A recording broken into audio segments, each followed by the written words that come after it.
Jail की ऊंची दीवारों के पीछे से आई एक आवाज, एक सोच, एक ऐसी सोच जो अपने तरीके से समाज को साफ करने की बात करती है।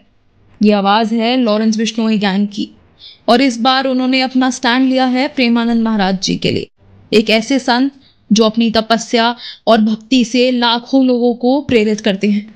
सबसे पहले बात करते हैं प्रेमानंद महाराज जी की। उनकी जिंदगी एक मिसाल है। कई बीमारियों के बावजूद उन्होंने अपने प्रवचन से लोगों को जोड़ा और धर्म के प्रति जागरूक किया। लेकिन जब देश में उनके खिलाफ नैरेटिव्स बनने लगे तो बिश्नोई गैंग ने सोशल मीडिया पर एक लंबा पोस्ट लिखकर उनकी तरफ से आवाज उठाई। उन्होंने खुले तौर पर लिखा कि जो भी संतों को बदनाम करेगा उसका अंत निश्चित है। ये सिर्फ कुछ शब्द नहीं है, बल्कि उनकी तरफ से एक वादा है कि धर्म की रक्षा हर हाल में होगी। लोग इस बात को अलग अलग नजरिए से देख रहे हैं। कुछ कहते हैं ये ओवर रिएक्शन है, लेकिन कई श्रद्धालु इसे प्रेमानंद महाराज जी के लिए एक सहारा समझ रहे हैं। लॉरेंस बिश्नोई ने बॉलीवुड पर भी एक बार फिर सीधा निशाना साधा।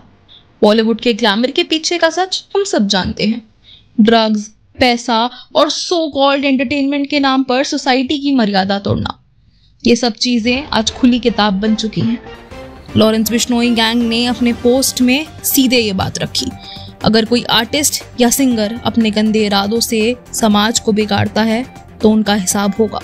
उन्होंने अपने पोस्ट में लिखा कि फिल्म इंडस्ट्री के नाम पर जो नंगा नाच हो रहा है उसे बंद होना चाहिए। ये दिखाता है कि उनकी लड़ाई सिर्फ व्यक्तियों से नहीं, बल्कि बुरी आदतों और सोसाइटी को खोखला करने वाले सिस्टम से है। हरियाणा पुलिस और सरकार भी बिश्नोई का टारगेट बने। हरियाणा के मनीषा हत्याकांड में भी गैंग ने आवाज उठाई। जब कानून के दायरे में न्याय डीले हो रहा है, तब उन्होंने खुद न्याय दिलाने का दावा किया है। ये उनका तरीका है। जो सिस्टम फेल हो जाए वहां वो खुद सिस्टम बन जाते हैं। ये एक मैसेज है कि अन्याय बर्दाश्त नहीं होगा। ये कहानी थोड़ी डिफरेंट है। एक तरफ एक गैंगस्टर जिसके खिलाफ सीरियस केसेस हैं, दूसरी तरफ वही गैंगस्टर जब संत महाराज और धर्म की रक्षा की बात करता है तो लोग कंफ्यूज हो जाते हैं।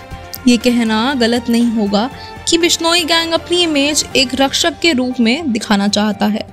एक तरफ उन्होंने प्रेमानंद महाराज जी जैसे संत के लिए आवाज उठाई, दूसरी तरफ उन्होंने बॉलीवुड और सरकार को सीधी चेतावनी दी। कुछ कहते हैं ये अपने तरीके से समाज को साफ करने की कोशिश है, और जब प्रेमानंद महाराज जी जैसे रिस्पेक्टेड गुरु के लिए आवाज उठती है तो नेचुरली डिबेट और तेज हो जाती है।